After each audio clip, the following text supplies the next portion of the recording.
So, wow, coming toward the end of the year. I'll have to tell you, this is the first year I've had that really felt like it kind of sped by. I don't like that feeling.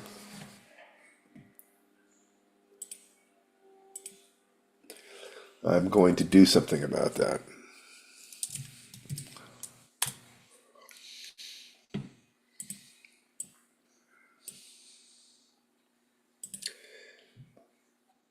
To resume recording. There are people in the waiting room. Yeah, Afro SF Ian Z Comics 78 gives greetings from YouTube. Hey there.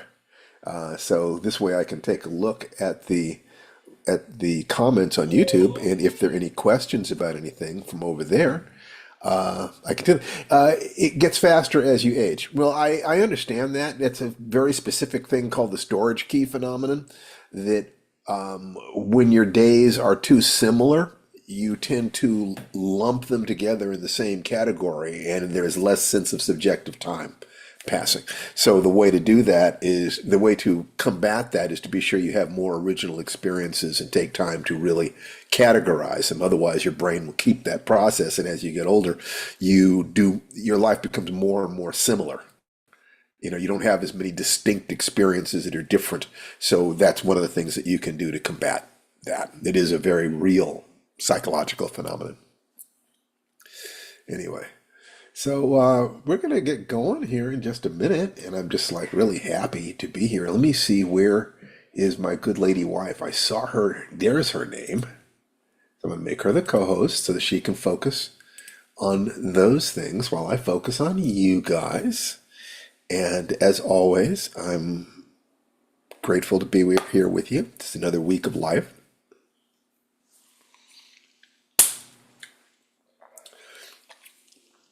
So, Steve, are you making sure that you're going to leave out milk and cookies for Jason tonight?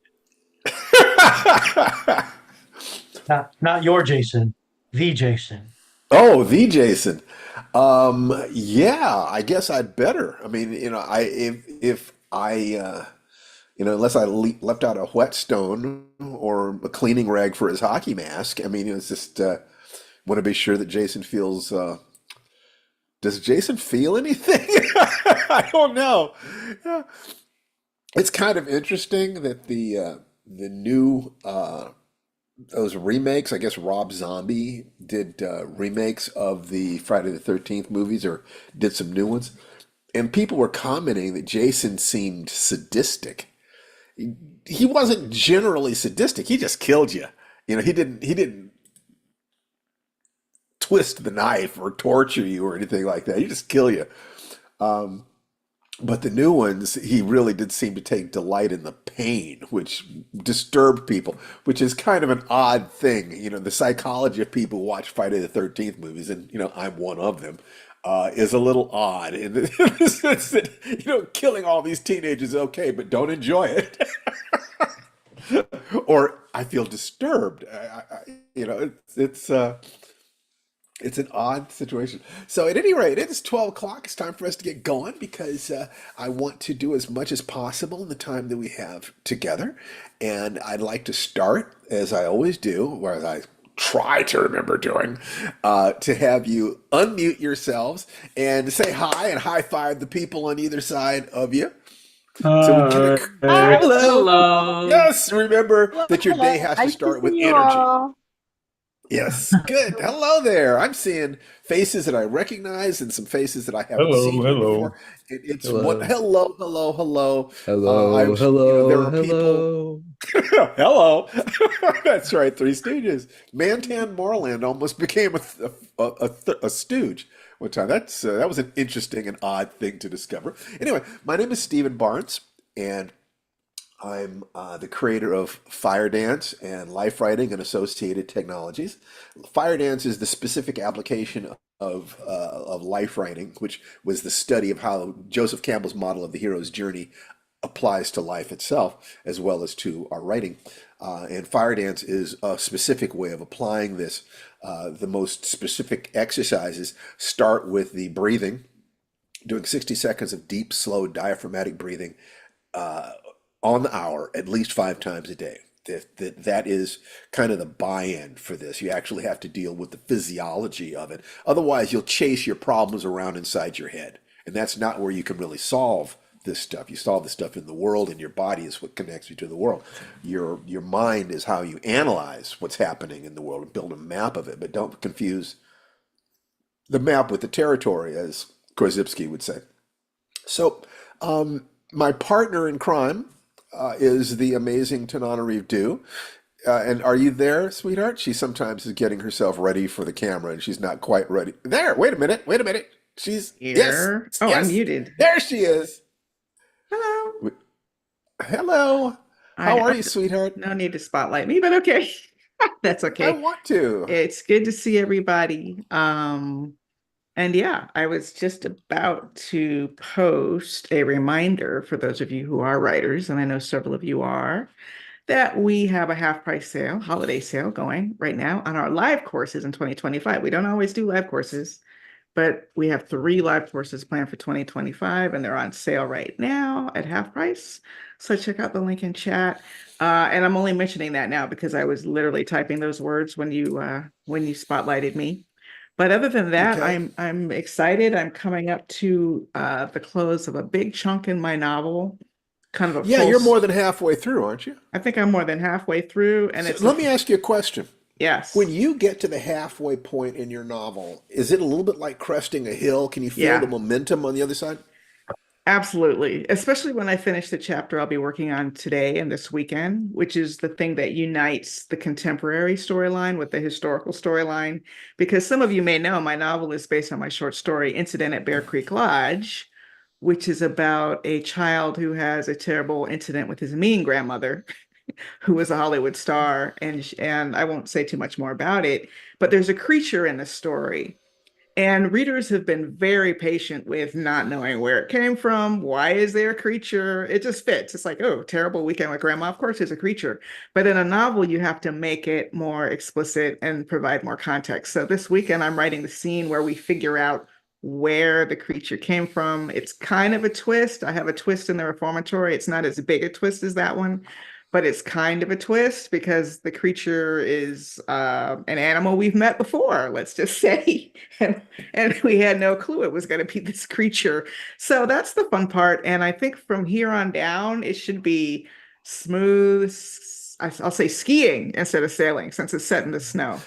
Smooth Now, skiing. all of your writing is powered by emotion, but the emotions in this are very different from your emotions in the reformatory, which Yes. ran you into a wall many, many times. Would you talk about that a little bit? Because we make our living with the arts, but we also have to keep track of business, and the arts is a matter of getting in contact with our emotions and finding ways to express them through skill to create various kinds of works. And I think that if you'll comment on that just a little bit and your process, it would be valuable for our people. It's so funny that you mentioned that because, yes, the reformatory was, oh, why is my mic way over here? The reformatory was extremely difficult to write. Steve knows I spent more time avoiding working on it than I spent working on it. And while I wrote maybe 1.5 short story collections, my first produced teleplays, all that during the time I was writing the reformatory, it hurt me as a novelist to be absent from, well, actually, did it? Well, I felt that it was hurting me as a novelist to be absent from the field for so long. It did not feel like a healthy relationship to my writing process, that I was spending so much time hiding and wading through the muck. But at the same time, The Reformatory is the best received book I've ever written. So some people might argue, well, maybe you needed to wade through all that muck. For Bear Creek Lodge, I have to say from page one, it's just way more of a fun write for me. And I was having so much fun as I discussed it with my agent. He was a little worried that I wasn't angry enough, that I was having Uh, too much fun, that it he can wasn't going to. sell that angry black woman thing, Well, but no, a but happy just one, not not, sure. no, not in fairness to him, that's not what he meant. Just that there was like a burning core at the center that's driving the story the same way that that burning core drives the reformatory. And I really feel like I have hit that place because while the Reformatory, some of you have read it, but if you haven't, it's set in the Jim Crow South in 1950. And one of the monsters literally is institutionalized Jim Crow racism, like sort of, this is what it's like to be a Black person, just living your life, walking down the street, driving your car, all that stuff that people don't really think about that our grandparents and even parents, in my case, went through. Whereas Bear Creek Lodge is about the softer, in some ways, discrimination, not that soft, but softer discrimination in Hollywood. Sort of why were the depictions the way they were? Farina in Our Gang and all that. Why? Like he was from Boston. He didn't talk like that. Like from the very beginning, Hollywood was presenting a version of Blackness that was not real, you know? Even if you thought, well, they didn't have a lot of education or opportunities, even despite all that, despite all the poverty and lack of education, Hollywood Black was not the way Black people really were. Okay. It's just so you had to fit that mold and learn how to use Hollywood dialect. And it's basically about a little girl who's full of talent and ambition, and she runs right into the system, and it's not too spoilery to say it kind of destroys her because that's the point of the short story is that she was a destroyed woman by the time she was an old woman. And this novel is kind of explaining why. So it's more of a slow burn frog in the boiler kind of approach to, yeah, people are nice and there's all this glamour in Hollywood and all this. But if you really are working in that industry, not just now, but even today, there are so many barriers that Black artists face, enough to fuel the rage. And I did tear up writing a scene yesterday. So that always tells you you're on the right track when you get teary, you know. And I feel like, yeah, I think there is enough anger, but it's still, I'm sorry, it's a more fun book to write. It's a creature story for God's sake. And it's a chase story at its core. Like I would watch this movie immediately if it were a movie right now. It's like I'm basically writing the movie I would like to watch as a book. Because it was a script first. It was a Well, script I first. think that thanks for sharing all of that. I mean, really, there are there are writers on here. Everybody on here is a reader, but everybody also is looking for ways to navigate whatever it is that they're doing in their life in such a way that it is emotionally valid, but also financially successful, Right. remunerative. So, um, when you talk specifically about using your emotions to power these things and the difficulties with that, the pros and the cons of it. I mean, I would have discouraged you from writing another novel that goes into a similar space as the Reformatory because I just felt like that was like dragging that book out of your gut, through your throat with fish hooks. It was just like it It was was. painful It to was watch you doing it. so hard. But the result was wonderful, and I think that a celebration and an acknowledgement of your courage and willingness to go there is the next project is easier and more fun. That Yeah. you alternate really, really hard with fun. Well, Otherwise, why are we doing it? in fairness, we interviewed Octavia Butler in the year 2000, and she specifically talked about that with Kindred for her. I think Kindred was kind of her reformatory in the sense that it was a very long, hard write, she said. Having to just be in the antebellum South is spiritually and creatively is so, so difficult. And it was such a slog. So the book she wrote after that, which I think, if I'm getting my dates right, was the part of the Pattern Master series, she considered that her reward for having written Kindred. And I feel the same way about Bear Creek Lodge. It's my reward for having written the Reformatory. And I have a That's couple of great. Reformatory Easter eggs because I noticed I was writing June 1950, Gracetown, Florida, which is exactly how the Reformatory starts. I was like, oh my God, this scene could be taking place the same day the Reformatory starts. So I don't have the characters from the Reformatory appear, but there is a police cruiser behind them that turns onto McCormick Road, and people who read the book might think, "Oh, is that the police cruiser going to arrest Robbie Stevens?" And it is. So there's this little Easter There egg. you go. That's it. That's my girl. Yeah, I love that. I love that. Anyway, thank you, very much for that because we could unpack that and any questions people might have questions later on about that, but I Sure, want I'll be here till to one. take Yes, yes, you will. You'll be there until 1. So, what we want to do today is look at setting ourselves up to have a really wonderful next year, 2025. Uh, I'm shifting things very slightly because there are people who need help, and then there are people who want to provide help for others. So if you're here to get help, that's fantastic. You tell us about your problems, your situation. We will relate those things to as long as you're doing the breathing, so that you're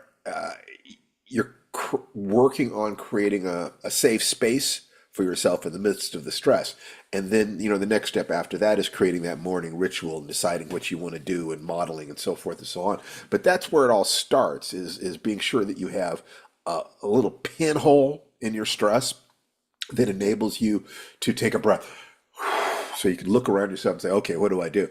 Um, if you're in a situation, the flow state is the state where it's challenging enough to get your complete attention, but it's not so challenging that it weirds you out and stresses you to the point that you can't function. So learning to keep your life in that state where you're constantly challenging yourself, but you're not taking too much challenge. And staying in that midst is an art form in itself. And being able to do it is one thing. Being able to teach it requires that you have mastered that to the degree that you're there automatically. You're more there than not. Most of us, when you get started learning a task, you're in, the task is like it's sitting on the other side of a river, and you do a lot of work on this side, and then from time to time you notice that you kind of transport it into that other place, but then you jump right back to where you used to be. There comes a point at which you realize that you're living more on the other bank than the previous one. It's very interesting. You just suddenly realize that life is a little different to you.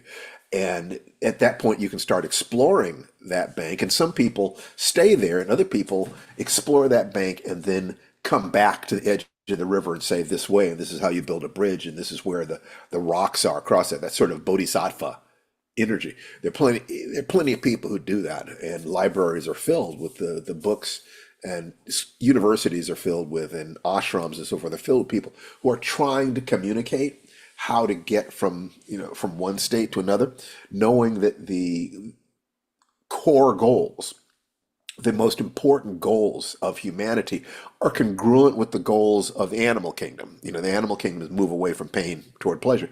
The human world was just a more complex version of that, which is to escape suffering, suffering being fear, guilt about the past and fear of the future. So pain can exist in the moment, fear can exist in the moment, but suffering is a matter of time distortion in that sense. To escape pain or escape suffering, embrace joy, and joy and pleasure are not the same thing. That looking at this definition specifically, joy is internally referential. That you can turn it on and off. It's your existence state. That once you're on that other bank, you know that anytime you want to feel good, you can feel good just by sorting through your memories and finding the good ones. And bang, usually using gratitude, for instance, to open the door to faith, which gives you the confidence that the future is a place that might be better than the past. Escape suffering, embrace joy, be of service. That's the third state for humans. Escape suffering, embrace joy, and be of service. So those who have learned to escape suffering and embrace joy and live more on the banks of that place than the other place can then say to people this way. And that's, of course, what we're all looking for. No matter what it is that we're trying to do in life, we're looking for people and techniques that will provide us a way to get there and get there with some facility. So one of the things that I wanted to do is to talk about 2025, because for a lot of different reasons, there are a lot of people who are afraid of what the next 4 years will bring. But the one thing that is true is that it's going to be opportunity on the wings of danger. That there will be stresses, but there will also be opportunities. And so people who are committed to leading have got to be the kinds of people who see the opportunities. because what people are asking you, either by observing you or asking you specific questions, is how do I get out of suffering? How do I enjoy my life? Because I'm not enjoying this. So, to the degree that there are 100 people, each of whom have overcome different real things in their lives and can offer, well, this is how I did it. Not what I heard about it, not what somebody said about it, not my concepts about it, but this is what I've actually used to accomplish this thing. If there are 100 different people, then one of those people has probably overcome very similar problems to the ones that you're dealing with. And if you have 100 different books on the shelves that are written by 100 people who actually went through this, you can look through them and find things that will be very useful to you. Or if you can't find something that is specific, you can find general principles that you can apply, like the breathing. It's a general principle that has to do with stress and keeping stress from becoming strain. It doesn't matter what caused the stress. It could be finances. It could be a broken romance. It could be health problems. It could be, a loss of a loved one. The physiology of stress remains the same. And if you can keep the stress from becoming strain, then you're still in that place of, well, the pain is there, but you're not suffering. The loss is very real, but life goes on.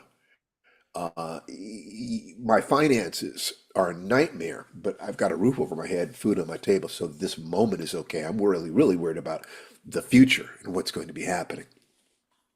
The other thing, of course, about leaders is that if you create abundance of emotion in your life, then you have the emotions to offer people. People can hit you with the negative things that are happening in their lives, and it does not distort your reality. You can actually afford to give them a hug. Okay, that if you have knowledge about how to get out of a situation, you can offer them a hug and a strategy. If you build up your resources, you might be able to offer them enough money so that they can have food and shelter today, which then gives them the chance to take a breath and relax. Okay, today I don't have to worry about that. What is my answer for tomorrow? Well, my best answer for tomorrow is to be calm enough today to see what the situation is so that I can figure how to get out of this. If you fell down into a ravine, you don't run around in a circle. You don't just sit and sob. You sit and sob until you get your head clear, and then you look around and you see where you are. Okay, this is where I am. The road is up there. How can I get out of here? Or how can I attract someone to help me? How can I survive until, you can think more clearly? Whatever is going on in your life, it's useful if you look at any of those 100 books by 100 different people who manage to escape suffering and find joy in their lives, you will see that there are consistencies of belief patterns. If you take a look at Man's Search for Meaning, Viktor Frankl, just a fantastic book. I mean, just one of those books. A guy survives a concentration camp and comes out a better and stronger human being than he went in. I want to know how he did that, because there was death and horror all around him, and somehow he thrived. He found a way to do that. What is that mindset? Those things are there. I want you guys, if you are committed, first of all, I want you out of suffering, and I want you to begin to address the question of how to be joyful. And then those of you who are committed to helping other people, I want you to thrive to the point that you have excess resources. So let's talk a little bit about yeah, Nelson Mandela. Absolutely. Absolutely. Tanariv, did you want to say anything about Nelson Mandela? No, I was just throwing it out there. Okay, yeah, absolutely. How does a man like that survive, decades in prison and come out a stronger, better human being? Those are he had extraordinary belief patterns about what does this mean? And those belief patterns enabled him to remain sane under crushing pressure. There are such beliefs. In 2025, you will are going to be a lot of people who are very, very upset and feel like there is reduced hope in the world. If you can be one of the people who can both thrive and keep your humanity so that you can see the needs of other people, you can be the kind of leader that can make a difference in the world. But I want you to consider, I was thinking today, what are the most important things that I want to communicate to my son at this point in his life? As my time with him is growing short, so it's time to pull all the disparate pieces of what I've been trying to teach him together. And I thought that I'd share these things with you, and I can do that if I, boom, boom, boom, boom, boom, boom. There we go to Weekly Fire Dance. That's it. And then I'm going to share my screen. All right. So what we've got here is a plan for 2025. And there's several parts that we're going to go through this. And I keep trying to figure out the right way to create visuals for the screen. This is as close as I can get to something that is kind of easy and spontaneous for me. So the way to have 2025 be your best year is for it to be part of an overall project. In other words, I said something to him for the first time a few days ago. I said, what's your 5-year plan? And asking what your 5-year plan is forces you to think about things as if you're going to be alive 5 years from now and what it is that you want, because you can accomplish almost anything. You can make almost any major change in your life in 5 years, turning around your finances, your weight, finding love, all sorts of different things. The idea being that we often underestimate how much we can get done in a year, but we underestimate what we can get done in 5 years. So if you know what you want to do, your ultimate goals, if you know what your 5-year goals are, you know what your 1-year goal is, you know what your quarterly goal is, your monthly goal, your weekly goal, your daily goal.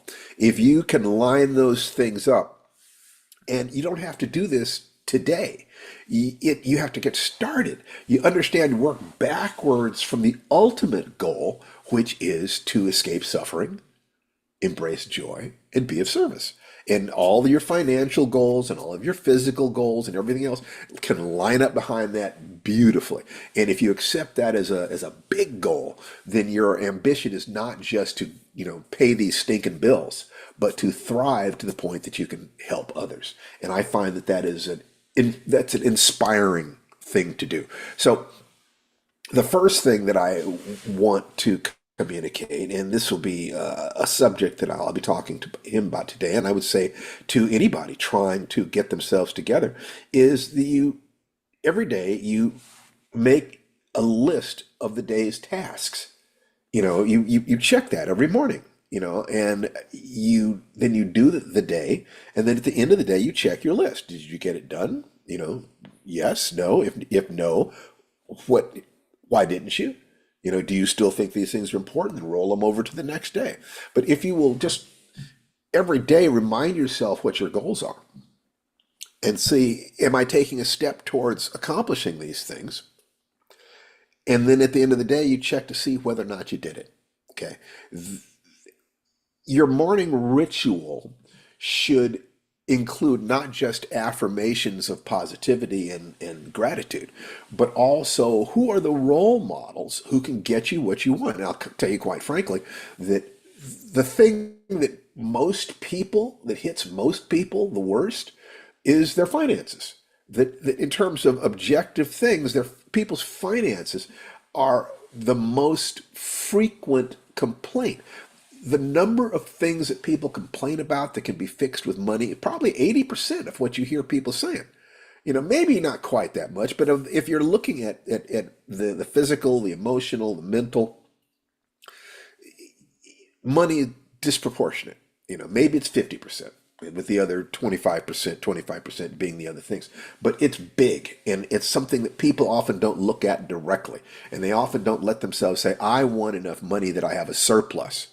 They kind of say, I want enough money to pay my bills, because somehow they've got belief patterns that wanting more than that is wrong. That's like saying you don't want abundant health. That's like saying you don't want, a blistering love affair. Tell yourself the truth. Of course you want these things. And you build that into your morning ritual. The morning ritual is talked about in the Magic Formula book. Get it at realheroesjourney.com. And if you can't afford it, tell me and we will get you a free copy. Okay? I mean that. I can afford to do that because it's electrons. It's an ebook. The money, if you buy a copy of the book, that money mostly goes into our Christmas giveaway fund, quite honestly. So that's the first thing. The second thing is I kind of like the idea of choosing what are the three most important things you have to do every day and work to get them done by 1 o'clock. It's that done by one idea, or through by two, or free by three, or out the door by four, or alive by five, whatever you want to say it. But you don't wait all day. You get the most important things done first. Eat the frog first. Whatever it is that's most important, the most important things that you can accomplish, get them done early.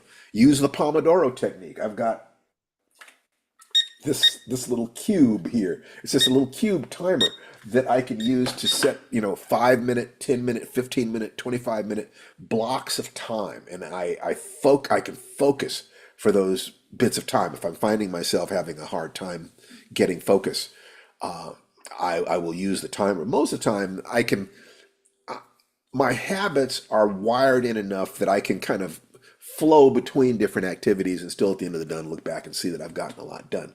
But you need to be careful that you're actually getting the stuff done that needs to be done. Okay. Use Pomodoro techniques and breathe. 5 times a day, 60-second breathing breaks. Just breathe those deep, slow, diaphragmatic breaths. It's also a really good thing to be able to visualize what you want to accomplish. It's also a really good thing to think about what you're grateful for, to visualize your role models, the people who could accomplish anything you're trying to accomplish in your life and do it easily. So if money is a problem for you, then the magic formula is one of the patterns that that I think I'm betting my life on it. But I also really love the 13 Principles of Think and Grow Rich. They are fantastic, and you need to read that book and reread it. And there are videos that you can do. If money is your problem, I guarantee you that you are not doing the 13 steps in Think and Grow Rich. I guarantee you that you're not. And with most people, it stops at faith. There's the first thing is to have a burning desire for the money. The next thing is to have faith that you can and should get it, and that you can and should get it using the vehicle that you believe that you're using. That's where most people break down. They lie to themselves. They don't really believe they can do it. They'll take action, but they'll take ineffective action. The third step in Think Grow Rich is auto-suggestion. That you have to get your internal world in alignment with the person that you would need to be in order to do the things that will get you where you want to go. So the fire dance exercise is our form of auto-suggestion. It's just, how do you change the beliefs you have about money, about your body, about love, about life? How do you do that? If you can admit that you want to do it, you have to look at the beliefs that are poisoning you and holding you back and make a commitment to change them. Okay. At night, you check your list at night and strike off the completed tasks, either eliminating them or moving them to the next day. And you might also ask yourself, why didn't you do it?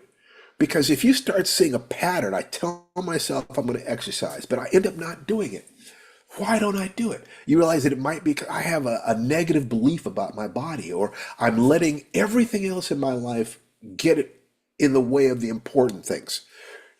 An easy way to do this is the thing that you're least likely to do, that's going to have a lot of impact on your life, do it before you eat every day. Because that's tying into that hunter-gatherer thing of feeling like you need to perform in order to eat. If you can eat, why perform? So you could literally play with the way we're set up physiologically, which affects our neurology very, very powerfully. When you work with the basic physical stuff, you're short-circuiting the brain that often, gets you tied up into knots. There's nothing that is sadder than seeing somebody who lives in their head, and their head has created a faulty map of the way the universe is, and they're trying to fit the universe into the map in their head. That's also a very dangerous thing if that person has power. That's very dangerous if the person has power. If you don't have power, it's only dangerous for you in your life.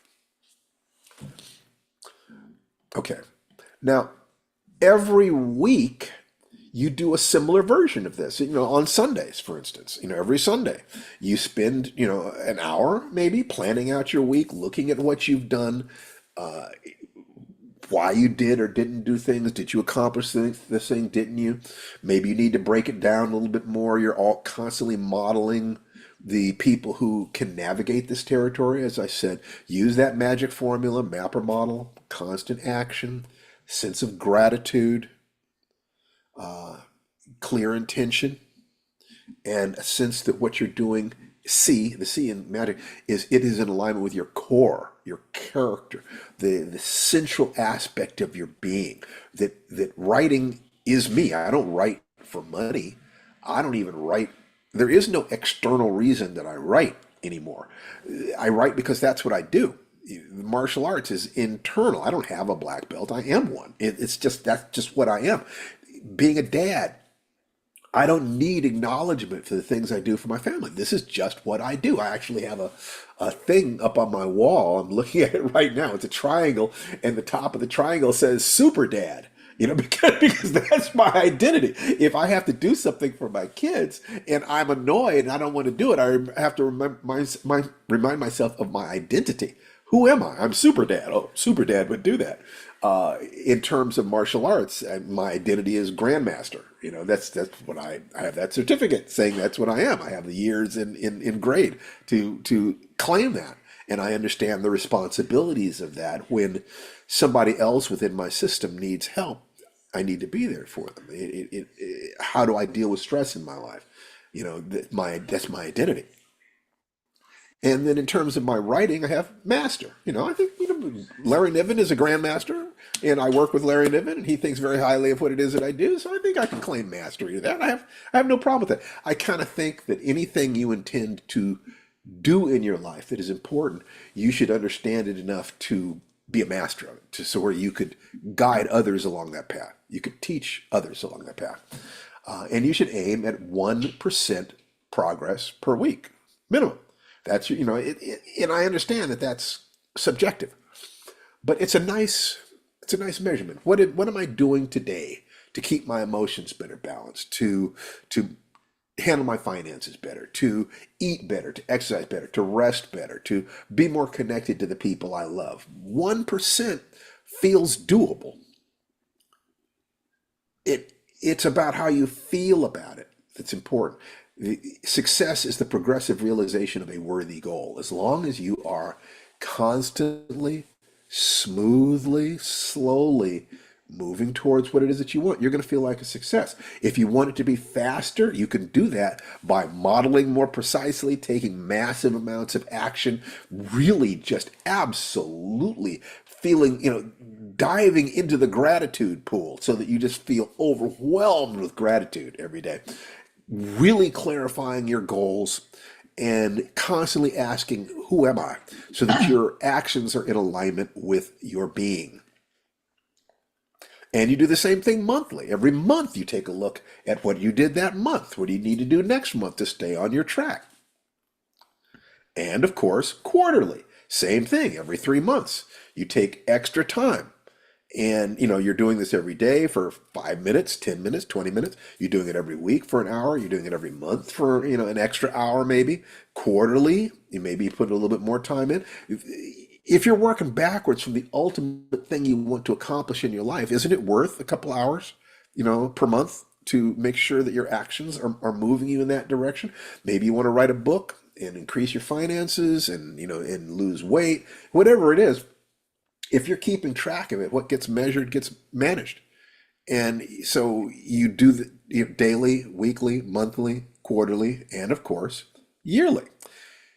And this is where we come to the end of 2024 and the beginning of 2025. Let's get ready for next year.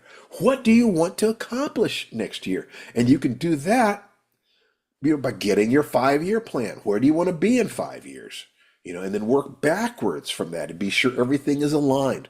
And once you start this, it's going to be clumsy when you first try it. But if you're looking at your goals every day, every week, every month, quarterly, and on maybe the first day of the new year, and you're making sure that all these things are aligned, don't tell me that your actions are not going to become more efficient and effective. Of course they will. Every week, look at your 5 year plan, adjust and see what steps you're taking daily, weekly, monthly.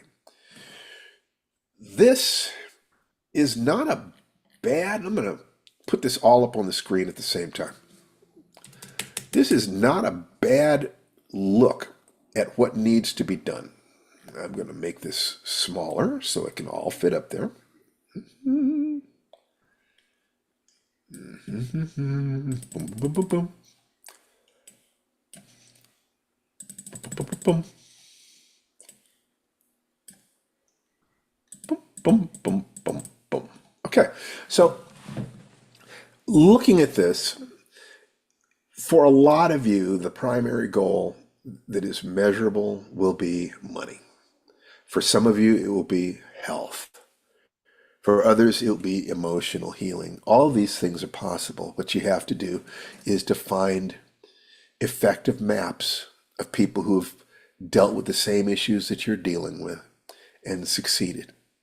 I'm offering you a general map, but I insist this general map of how to write a book is not the same as reading a book specifically by Ray Bradbury or Robert McKee or something that is specific to how to do this. It offers thoughts about generally how to market and sell, but you want to dive deep into that. If you want money, you need to understand marketing and sales. When people talk about the fact that their products and services aren't moving, I'll ask them, show me your shelf of books. Where is your shelf of books? Could you teach a college class on this subject? Isn't this important to you?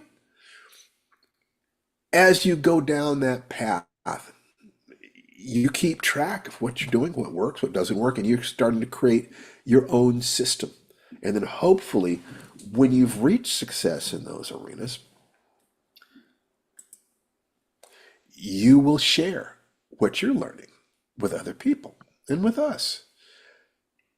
You bring it here to this meeting. If we were to look at, let me change something here.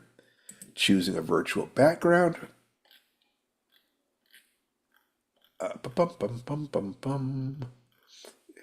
There we go. The 13 principles of Think and Grow Rich. What we're doing here in Firedance represents the mastermind, step 9. In a way, that we're all committed to growth. It's not exactly a mastermind because a mastermind is 2 or more people who are connected in a spirit of perfect harmony, moving in the same direction or willing to help each other move in that direction. And you meet once per week, and at least once per week, and you exchange thoughts on what did you do? What did you do? They're accountability partners.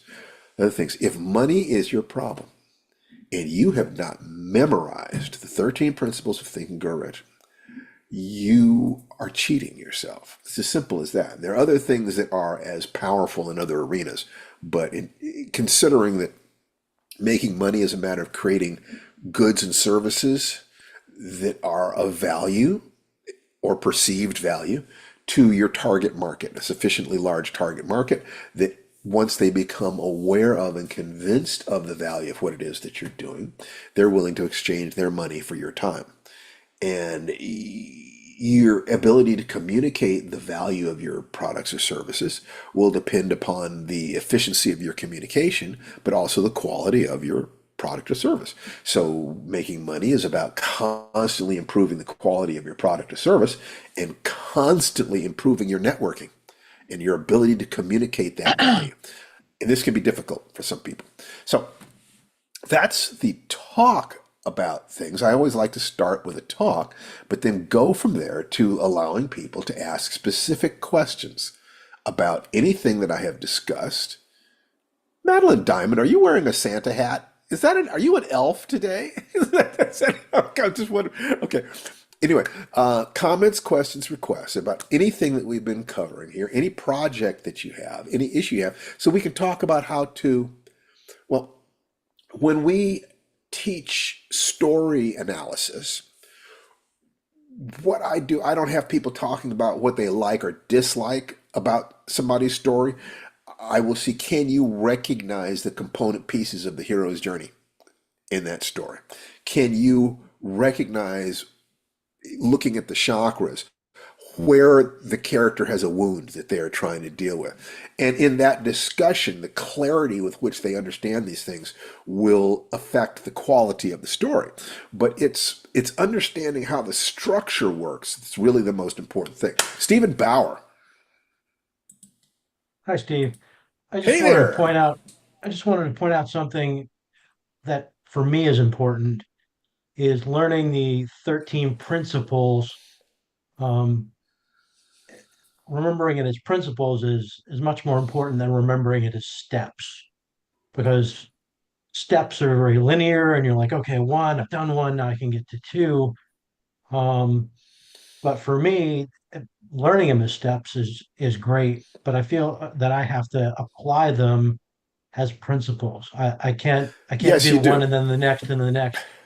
I've Okay, got to so have an allow me to say overlay of something. them working. Allow me to say something, and then you continue, please. You're right. You could, especially the first nine of them. The last three of them are said that you have to have the first nine or ten in line, or actually the first nine in place. The last four are things that touch on the esoteric, and the last three especially won't make sense unless you've done the first ones. You can improve yourself by working on any of these things. But if you're finding that you are blocked, you want to go back to the beginning and say, do I have that desire? And is my desire clear? Do I have faith that I can do it? Let me align myself internally. Those first three things, I have found that in people who are not achieving their goals, that problem can be found right there. They either can't get in touch with a deep burning desire, or they don't really believe they can do it, and they have contrary beliefs, contrary emotions. So you are correct. Just go through them. But if you find yourself blocked, go back and look at the order, the sequence. That sequence is not accidental. It is also not an ironclad path that if you don't do this in this order exactly, you're doomed or anything like that. Anyway, keep going, please. And that's kind of what I wanted to bring out was that the very first part and the very last part are kind of sequential, and obviously that having a mastermind is needs to happen later. Yes, you need to. But Yeah, you need to have the first eight together before you can really attract the kind of people to your mastermind that'll get you where you're going. mhm, So it's like the first eight is like, how do you create an internal mastermind? Especially the first three steps. You yeah, have to be burning, and every part of you has to want to go in the same direction, or at least enough that your default is effective action and constantly seeking greater efficiency and effectiveness. After you do that, then you're researching, and you're making organized plans, and you're making a commitment, and you're being persistent. So those things, I don't mind the idea of doing those in the order that you want to, especially if you have those first two in line. If you know what you want and you believe you can have it. If you don't believe you can have it or you should have it, you'll sabotage yourself. I've watched it countless times, and it's sad to watch. People will not listen to people who keep trying over years and constantly get off the track. Now I have this. There's a guy right now that once has a very specific goal, but then as soon as he runs into resistance, he changes it to another goal, and he's done that so many times. And it's just very clear he does not have permission to grow up and be an adult and take that responsibility. So, make sure that you know what you want and make sure you believe you can have it. Those two things, I think, are essential. Does that make sense? Absolutely. And again, I just wanted to point out, probably from my own misperceptions and being a linear person, is that things happen generally in an order, but as an organized planner, you have to layer the first three on top of them. You have to layer your specialized and gaining even more specialized knowledge and your imagination onto your plan. And as you discussed with Jason's plan, you've got to take all of that and refine the plan at the same time. Yeah, and And when you I'm get when I'm learning start. things, it's one and then two and then three and then four, and you don't always remember that these are not just steps, they're principles. They apply Yes, well, they're absolutely apply in that. Venn diagram across the top of everything. Because look, man, once you've kind of gone through it, you can always go back and say, something, I'm having a problem with faith. Let me do some additional, work on my internal states. And everybody wakes up in the morning at times not wanting to get out of bed, not believing that they can accomplish the things they want. Everybody goes through that. So you need a ritual of some kind. So if you're combining this with the magic formula, you're so far ahead of where most people are in that sense that you're going to start getting results. You'll create your own system of thought for these things. Write down the things that are working for you. It will not be exactly the same as what works for anyone else, but that is the beginning of your ability to help others. And in 2025, people are going to want one of two things. They're going to want hugs or they're going to want strategy. There can be a lot of people out there who are really dealing with it. So your success can help others. Okay? Absolutely. Thanks. All right, you bet. So let's see. I'm going to remove the spotlight here. Remove this spotlight and see. Oh, Ross! Of course, Ross. Unmute, buddy. Working. Yeah, my nerves chose that moment to attack. I just wanted to draw an underline and respond briefly to Mr. Bauer's suggestion that those first three are above and an overlay, and disagree, sir, that they are in fact underneath and foundational to the other steps, and that seeing them as foundational rather than overlay is going to provide a different perception and perspective on their importance. As a standard comment, I 1,000% agree with you. I need to be flexible for people who automatically can. Some people can automatically do that. They have that in unconscious competence. They don't need to think about it. For people like you and me, Ross, we need to think about these things. We need to go through it very carefully. I'm very aware of the fact that I'm playing at the edge of what I believe I can do, and that I need every single day to align myself internally with the actions and remind myself who I am. And I know you have that struggle too, buddy. And you're one of my heroes, Ross.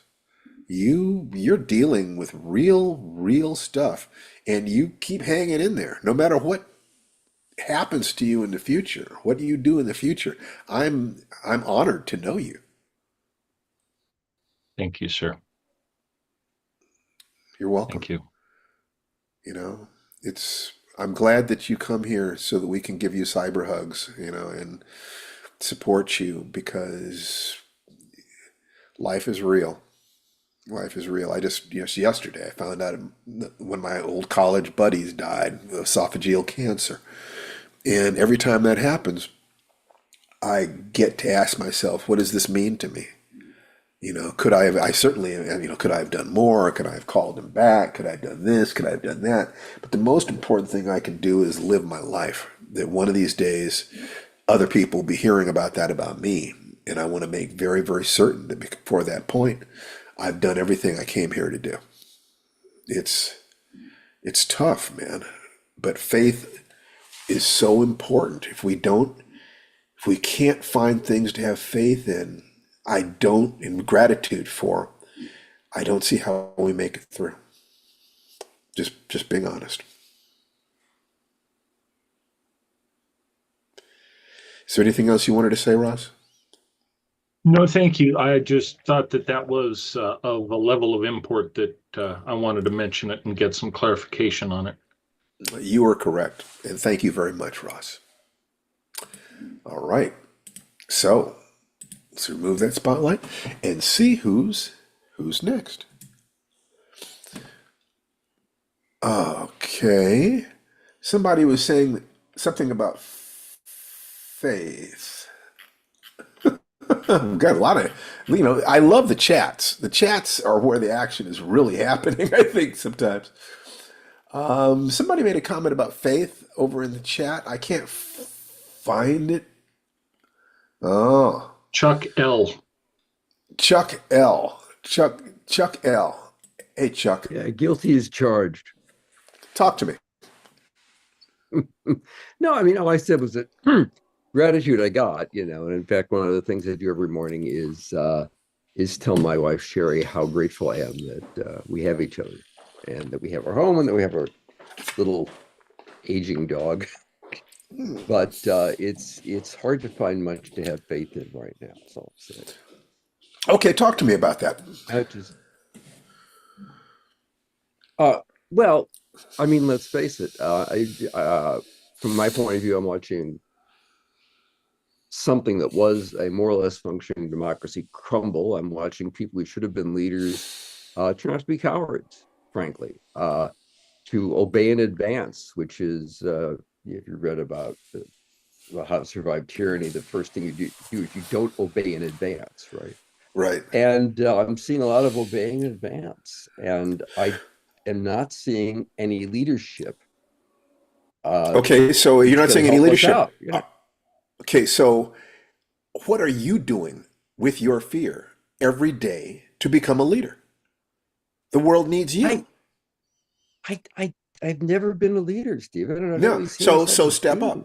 So you don't have to lead by teaching people, talking to people. Lead by Okay. example. That the more fear, I thought about this about a week ago, and I've been testing the notion, and I can't falsify it. It's not a fully mature concept, but I can't falsify this. We feel fear and anxiety to the degree that we are not taking effective action. If you're taking effective action, True. you are in flow state. Okay. And in flow state, the I disappears. So there's nothing to be afraid, right? But if you also be sure that that action is something that is effective, and the most effective thing you can do is take care of yourself, that to be bountiful in terms of physical energy to the degree that you can, to be bountiful in terms of your emotional energy and optimism to the degree that you can, to be bountiful in terms of your finances to the degree that you can. If you can do those three things and simultaneously take care of neighbors to the right and the left, take care of your neighbors, take care of your family, take care of yourself first, then take care of your family, then take care of, look to make 10 people smile. So every day you're part of what you're doing is specifically to help other people because there's a lack of leadership. So what makes a difference is that when we step up, we realize that we have the capacity to change the world just by walking with intention and joy and energy, but at the same time stopping to help others. When people see that, it is possible to thrive without becoming a bastard. It makes it easier for them to believe that they can thrive, that there is a reason to have courage. If you look back over human history, nations don't generally disappear because they go through a bad time. They go through a bad time, that idea about, soft times make soft people make hard times make hard people make soft times. That cycle, which I can't totally agree with, but it's kind of interesting, suggests that we've been through this pattern countless times. Yes, in fact, and that there is a true. hero The more you in look all at of history, us. the more Yes, you know that. that's right. That's right. So there are people who are in despair, who just that tiny little bit of optimism right there would help them. If you can, if you understand that your primary job is to escape suffering and embrace joy. You escape suffering if you're staying in the moment, doing what you can in the moment to make it happen. And if you can't think about the bigger world, take care of your world. You exercising, strengthening your body, looking at your diet, you're getting enough rest. Are emotionally, are you filled with gratitude and hugging your wife and flirting with her and helping other people feel happy about the world? This is part of the reason I do this, is that it forces me once a week to be my best. Every week for 1.5 hours, I have to be the best I can be. I have to be focused. I have to be energetic. I have to be ready. I have to be honest. I have to be capable of giving to you. So this is the way, man. So it's if it is true that we feel anxiety and fear and stress to the degree that we are not taking effective action, you can actually use the amount of stress and fear you are feeling to calibrate how much action you need to take. Use just to say, I'm feeling fear. That means I'm not taking action. What action can I take? And what's the effective action? Who can I help? Who can I make smile today? So you go out and you look for somebody to help. There's an old woman carrying her groceries. Can I carry those groceries for you? Can I do this? Can I do that? Give to the world, give to yourself, give to your wife. Get your attention off yourself and onto something that makes a tiny little bit of the world a better place. If you can just do that, all you have to do is make today, just one day, a better day.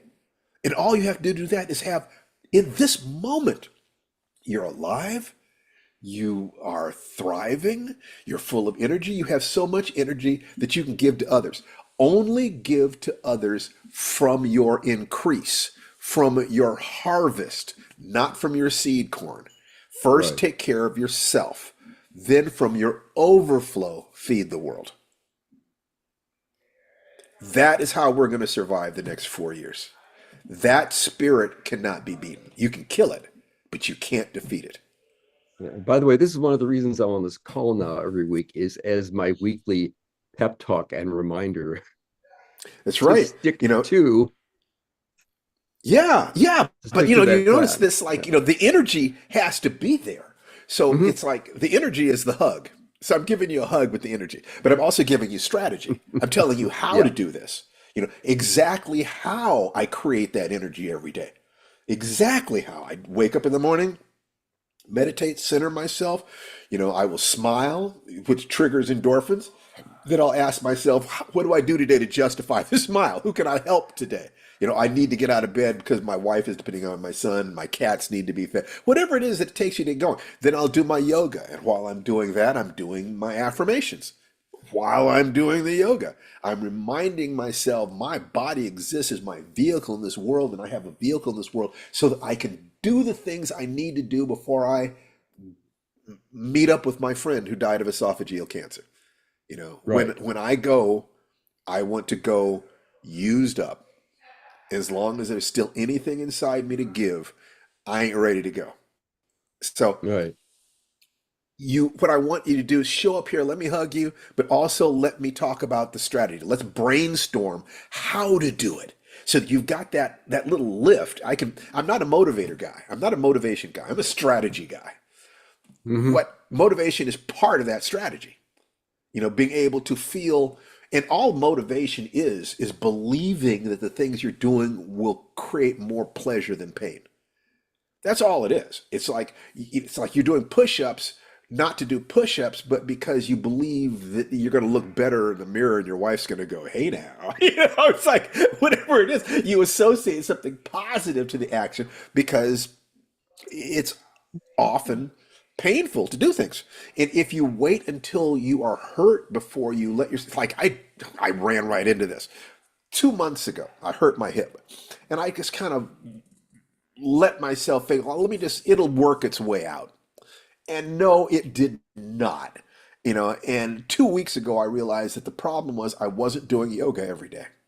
I know that I need to do yoga every day. I know it upside down, but I'm always trying to be clever enough to not do it. So now, with the hip hurting, I convince myself I will do yoga every day.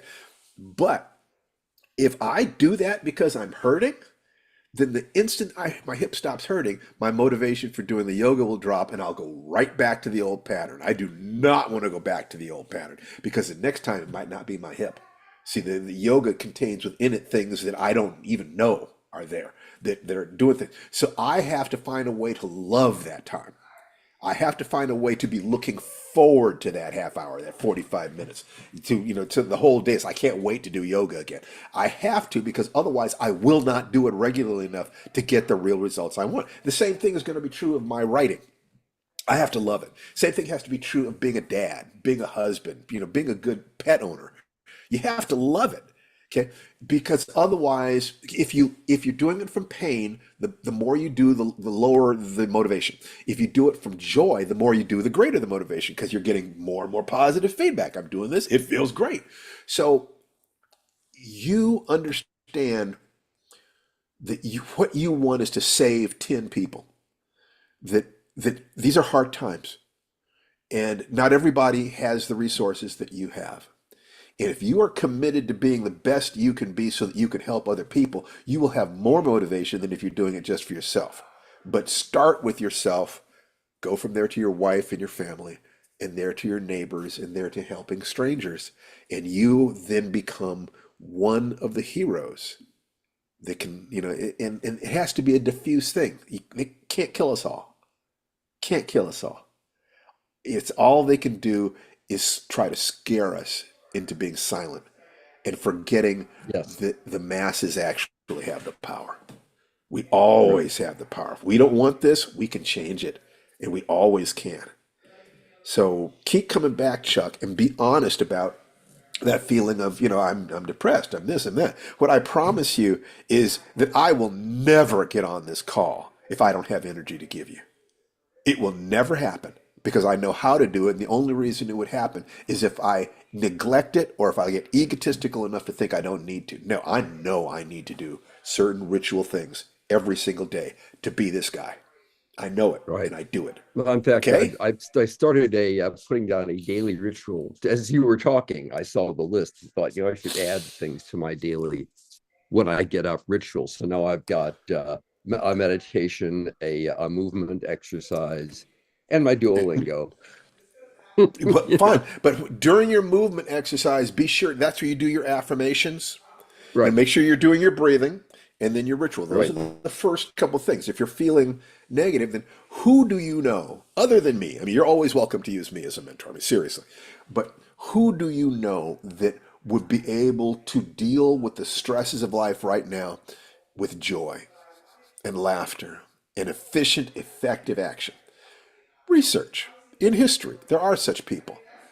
Choose Mm, one of them to be your hero. Study them. Understand them. And when you're doing your meditation in the morning, let them talk to you. mm. Okay. Don't, we're not alone in this. The human race has been through everything you can think of that's going on right now. There's a part of me that's thinking to myself, I went through worse shit than this when I was 12. When I was 12, I was watching freedom marchers, get beaten with batons. We were worried about the Cuban Missile Crisis. There was going to be global thermonuclear destruction any day now. Okay. Yeah, I trust me, I watched, remember that. yes, I watched Kennedy and King assassinated. Okay. So, I knew that the world was a hostile place, was an ugly place when I was a kid, and I made my adjustments. So there's a part of me that says, I'm an adult now. I got much more resource than I had then. Bring it. You got nothing from me. You got nothing I ain't been through before. Who I am, you can kill him, but you cannot stop him. Okay. And find the beliefs that connect to the bedrock of your being. What are those beliefs? If you can't do it for yourself, it was, I will stand between you and my family. I will stand between you and the people I love. You will have to kill me to stop me. And from that place of strength, that place of realization that life ends. So the real question is, what are you prepared to live for? What are you prepared to die for? From that can come so much joy. My joy of loving my cats and my son and my wife and my daughter and you guys comes from the knowledge that I'm going to die. All time management comes from understanding that we're mortal. Don't be afraid of that ultimate thing. Work your way through that, and the rest of it is bullshit. The rest of it is just like, bring it. Let's do this. Let's get on with it. And you would not be here if you did not have that within you and know you had it within you. And just sometimes you need a little Geiger counter to find, oh, well, there's my heart again. You know, there's that part of me. There are my teeth. Find your teeth. Be ready to bite. Okay. All right. Good man. All right, Chuck. Thanks a lot, buddy. Thank you, Steve. My pleasure. Um, Drea. I invited Drea to be here today, and I would love to talk to her a little bit. Hello. Hello. So, how are you, sweetheart? Oh, just yeah. Just overwhelmed. You're overwhelmed. So, Just trying to basically just trying to handle what I have to handle, but it's kind of um there's so much going on at survival level that just hit all at once. And yes. it didn't feel so stark even a month ago or 2 months ago. I mean, I had what I thought I was going to do 2 months ago. I was actually really heavily networked in tech and the AI world. But the thing is that the stuff I'm having to do is making that like I just can't even follow it or keep up anymore. And it's sort of like a shark. You have to keep moving or you'll die, they say. And I can't keep up with it and can't stay Okay. in my house. So, here's what I need you to do. I need you to breathe. I need you to do the breathing. 60 seconds of deep, slow, diaphragmatic breathing. You know, go to YouTube, find a video on it, and you do that at the top of every hour. Set your alarm to go off at the top of every hour and breathe. That will start creating the space. What you need is you're getting hit from all sides and you think you have to deal with everything all the time. No, you're already burned out. What you need is rest. Now, you may not be able to take a day off or a week off, but you can take 60 seconds off. You can take a 60-second vacation every hour.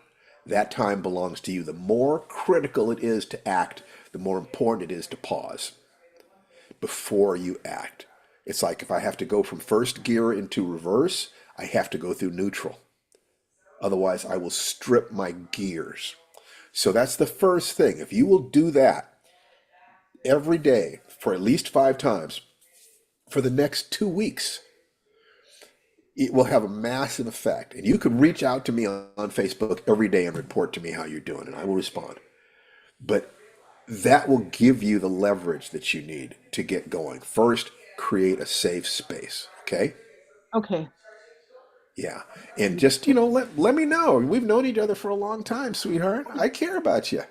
I remember when I met you. I met you back. I don't know if you remember me, but I remember you. I met you at Losfus in I think 1990, and I was 17 or 18. Yeah, I probably thought you were cute and too young for me. I remember I was wearing this very sci-fi looking jumpsuit and boots, and you said I had a really good sense of costuming. And I'll never forget that. Well, that's great. So take that long association and let me be of support to you. Okay? Thank you so much. You're very welcome. You're very welcome. You do this every week or the Yes, I fire? do this every week on Friday. It's totally free. Okay. We have, I said get a copy of the Magic Formula book at realheroesjourney.com. If you can't afford it, I'll get you one for free. Okay. Fair enough? Thank you. That's All fair. right. All Yeah. right. Let's see. Avalon Jacka? Who is Avalon Jacka? That's such an interesting name, and it sounds like somebody I've talked to before. Yes, Yes, you you're look right. familiar. Yeah, doing pretty good. How are you, Steve? I'm doing great. So I'm gonna put spotlight on you. All And right. so, what's going on? What can we do for Avalon today? Um, work has been pretty busy. Basically we had two deadlines that usually would be 2-week reporting periods and Uh-huh. go for like a full month, and they've been squashed down into two so that we can have 2 weeks off for Christmas, which is nice to Mhm. think about that, but it's been a little bit hectic trying to get everything done in that, basically half the I time. bet. Um, but I have felt like I've been moving through things pretty quickly and easily, just keeping that focus on like, if I get this done now and work a little bit extra hours, I get 2 weeks off of undisturbed me time. It sometimes that's a really good motivation to be more efficient so you get more time off. We need this time off, and I hope that during that time you will find things that make you very joyful. You charge your batteries. Charge your batteries up. Deliberately seek hugs and laughter and love and people who will see the best in you, and then you kindle your fire so Yeah. that you can be positive every day, even if there aren't other people around. If you can do that, then I see a sadness in your eyes right now. What is making you feel sad? Sad today. Just I think I've because I've been so focused on work stuff, I haven't been able to do my own kind of side creative short stories that I've been wanting to do more of since. Okay, so stop right there. Stop right there. Work never gets so busy that you can't write a sentence a day. Right. So have you been writing a sentence a day? I have not. No guilt. No guilt. I'm just Yeah. looking for information, not emotion. Honestly, like, no, I haven't. Okay, Most good. as my work is all writing, that by the end of the day, I'm like, I So you don't. do it. So you're smart enough to know what I'm about to say. What am I about to say? uh, that I should overcome that urge to be like, no, I'm not going to do it, and No, no, no, no. Okay, invest okay. in. No, do it. Do it first thing. Oh Do it yeah, before you eat. yeah, That as a gift to the little girl inside you who provides all the aliveness and all the energy and all the creativity, you give her the gift of before you even get to eat breakfast, let alone go to work. You're going to write one sentence. Just one sentence. If you do one sentence, you're on the path. Just one sentence. That'll take you 30 seconds. You yeah, go to bed at night asking yourself, I wonder what sentence I'm going to write tomorrow. You'll wake up in the morning knowing what it's going to be. And you just write it down. And that way, you're on the path. Now, if you can write more than a sentence, that's your business. There are plenty of people who wake up a little earlier in the morning and write a page. Now, right. not that you could do that. I mean, of course, they could do that, but you probably. I mean, no, I don't see any way that you could find a way to get yourself the time and the energy and the direction to steal back enough time to write a full page every day. That would be wrong, wouldn't it? Love it. Yeah, you can do this, sweetheart. Yeah, And get you absolutely. you give yourself that gift. You say, I'm going to give myself a gift of at least one sentence a day. I'm going to give myself the gift of walking around the block, getting a little bit of engagement with my body, in the outdoors. I'm going to give myself the joy of talking to one person and making them smile because it makes me smile to do that for them. Whatever it is that is your minimum to live the life that you deserve to live, give yourself that gift every day and commit that in 2025 you're going to get better at that. That you've got your minimum. Now let's see how much better than the minimum. Once you've got your minimum, the rest is a game. How much can I get done? But the discipline of writing at least one sentence a day, that's your work. Is making sure you can do that. But anything after one sentence a day is play. See, you have done the minimum. You've done the minimum, then the rest of it is play, and you will find that you want to play. Because the truth is, if you commute to work, you could have a tape recorder. You could be dictating stuff at your story, and then all you do is you type out the dictation when you get home tonight. So you're not even taxing your brain. When you do this, you start creating a subroutine, a little part of your brain that is constantly looking for ways to be happy rather than ways to just pay these lousy bills and deal with all this stress. Now that's the adult part. The adult has no energy. The adult has no aliveness. It's the little girl inside you that has the aliveness. So you have to let her play. You have to the reason you're working is to create a safe space for your little girl to play. So let her play every day, even if it's only for 1 minute. So if you're doing the breathing, okay, and make sure that you're doing the breathing, that's the minimum buy-in for this system. You actually have to deal with the physiology. Get out of your head. This is not about your head. It's not about your emotions. It's about engaging with your physiology because your body wants to live. Your body wants to move away from pain to a pleasure. So if you connect there, you'll automatically find yourself starting to look for ways around you to be happier and healthier in life. Okay? And keep coming here. You Always. know, absolutely. And I'm so glad that you're here. And I hope you're going to have a fantastic holiday season. You're going to do this. And then you're going to find ways, you're going to use that time to figure out how 2025 can be your best year ever. If you ask yourself, how could 2025 be the best and happiest year ever? How can I get more done and have fun in the process? If you keep asking yourself that question, you will eventually come up with answers. But it's Abs- make sure that it's accomplished more efficiency and effectiveness and have fun in the process. Always add and have fun in the process. Because that's right, that smile. That's all I'm looking for is that sense of aliveness, that sense of possibility. You've got that. Don't let anybody take that from you. Yeah. Okay? I just have to power through next Tuesday and then I'm That's recommitting, fine. getting there, and we'll get So rolling. so ask yourself that question. How can I power through, get all this done by next Tuesday, and have fun in the process? Do Sound that. Add just that much because there's a way to do it. There's a way to absolutely. do it. Okay, you take care, sweetheart. Thanks, Stephen. You betcha. Did Tom Barkley have his hand up? I did, but you sort of answered the question while Oh, you were. good. Um, I just observed when I was writing up that stuff for my friend that I copied you on this morning that I guess flow state is what made me feel like a different person. How so? Maybe that's that's how it feels. Maybe. Well, flow state is a state where you don't notice that you're doing it. It's just it's doing it, but you're not noticing that you're doing it. You're not observing yourself doing it. Time tends to disappear. You Problems disappear. You're just in that moment and you're just doing that thing. The gap between you and the thing the subject object relationship begins to blur. That is the last stop of the ordinary mind. It is the doorway. It's one of the doorways to genius, is flow state.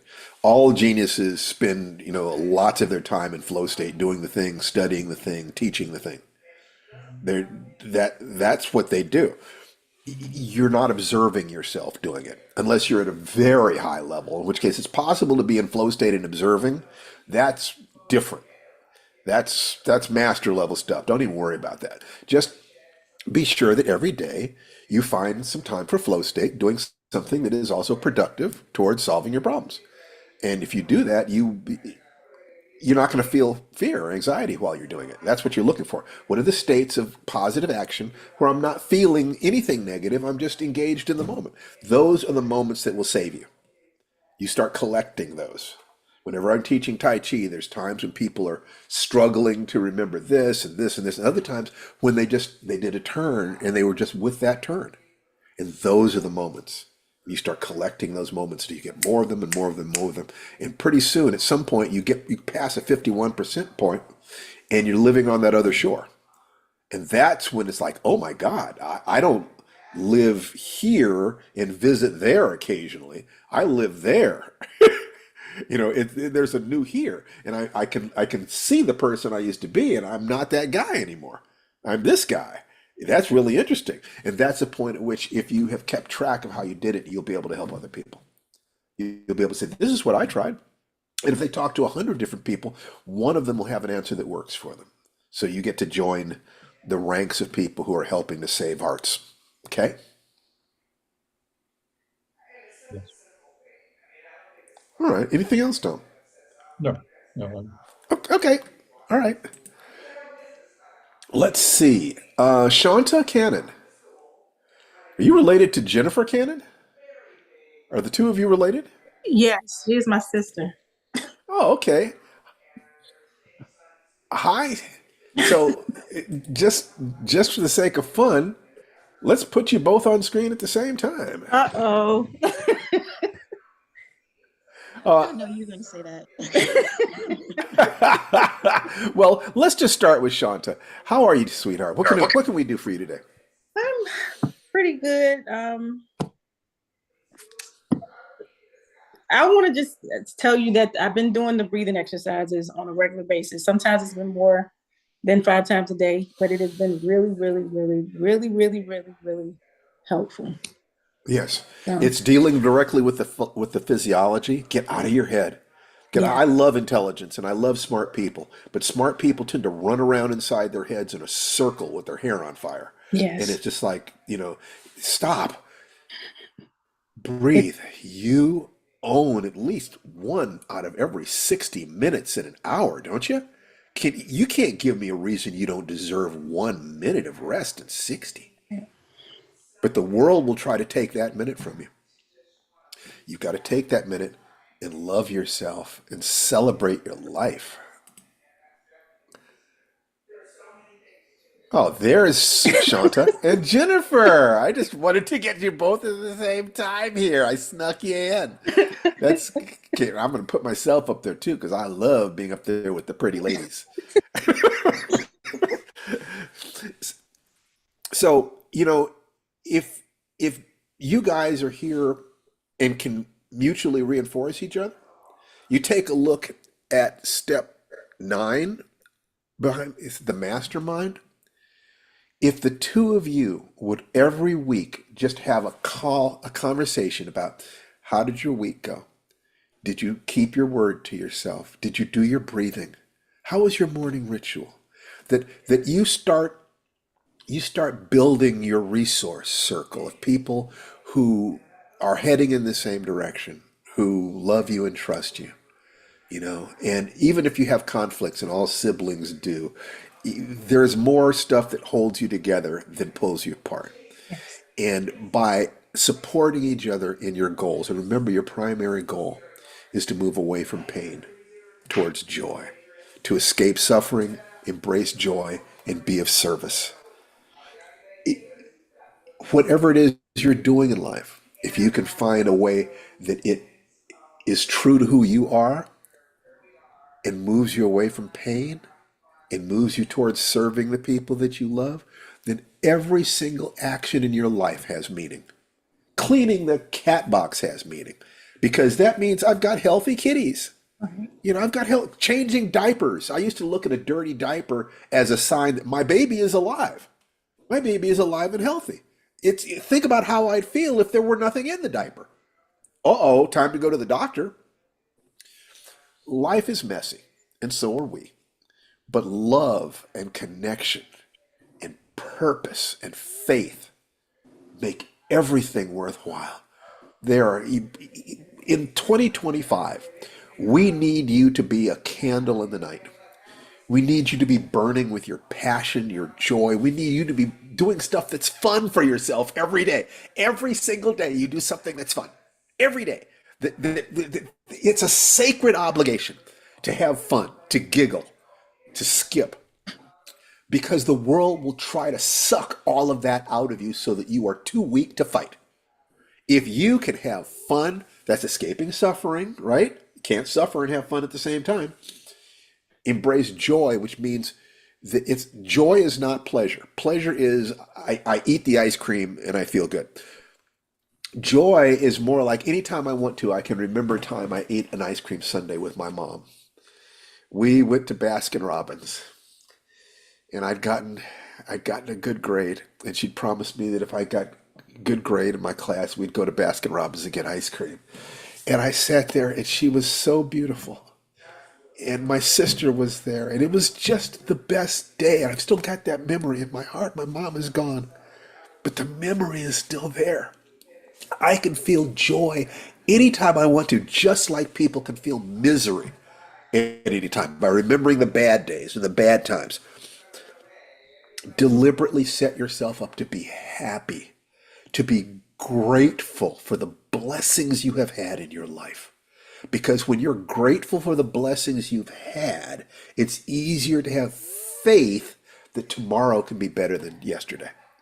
If you're not grateful for what you've got, for what it's been, how do you have faith that the world can be a better place? So the world needs you. When we were children, the adults stood between us and the wolves, and they let us play and we could have fun. Now we are the adults.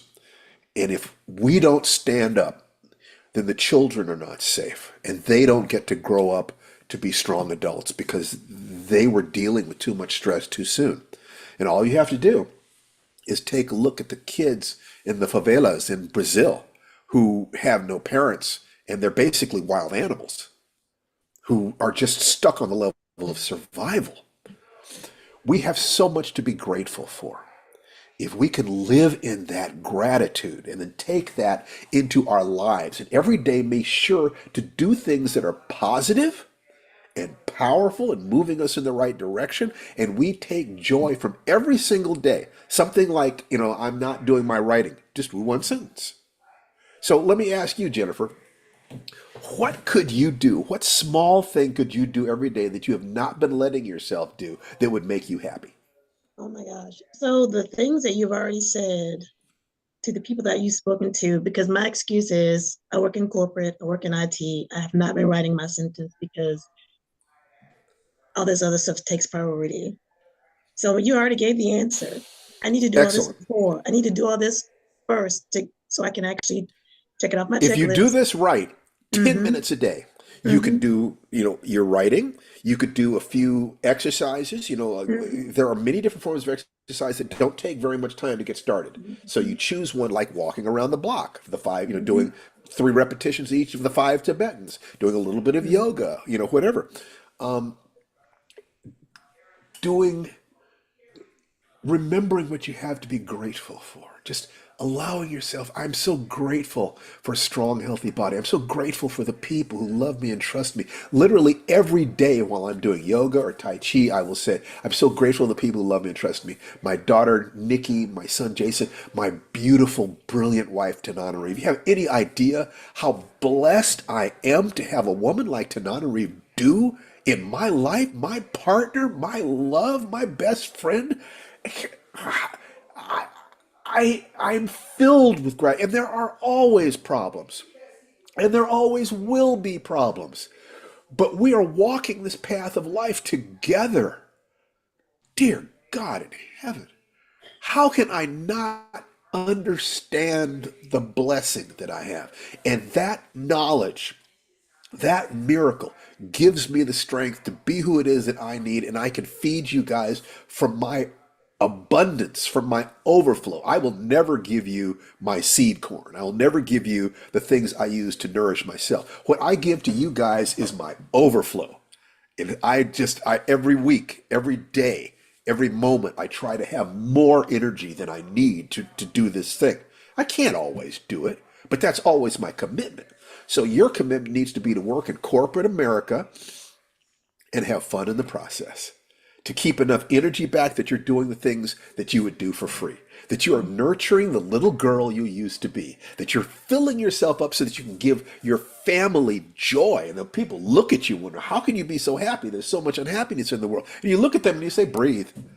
And realize that if you were a billionaire and I stuck your head in a bucket of water, you would give everything you had for that next breath of air. And guess what? It's free. How dare you not just celebrate a life where the thing you need the most is free? It's like, just people with emphysema and stuff like this, they start understanding the value of a breath, right? Then they would give anything to not hurt every time they breathe. Gratitude gives you faith, and faith gives you what you need to believe that your actions can make your world better and your family's world better. And enough people with faith who understand that ultimately all we have to give to the world is our life. You can't stop an army like that. You cannot stop it. All you can do is make them doubt themselves.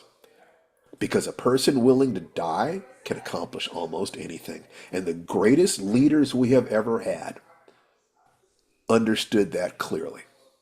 They understood clearly that they were willing, if they were willing to sacrifice their life, they could set their people free, that they could change the world.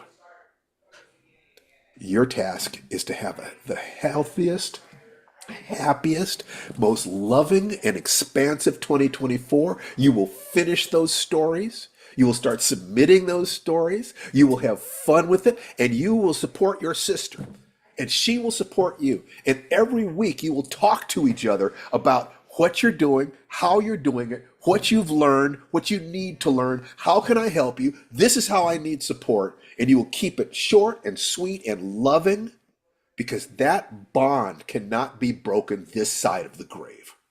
Use it. Okay? You hear me? Yes. Thank you. All Thank you. right. Thank you. Can I have an amen on a Amen. Friday? There you go. And people, Amen. absolutely, That is so absolutely. good. Yeah. This is Amen. amen, amen. This is a Amen. non-secular Amen. church, just where our religion is the universe, is life, Put your hand is on the radio. love. Yes. You can personify that any way you want. I don't get in the way of anybody's religion or spiritual beliefs or atheism or anything. I want you to be absolutely in love with your life, with the potential of life.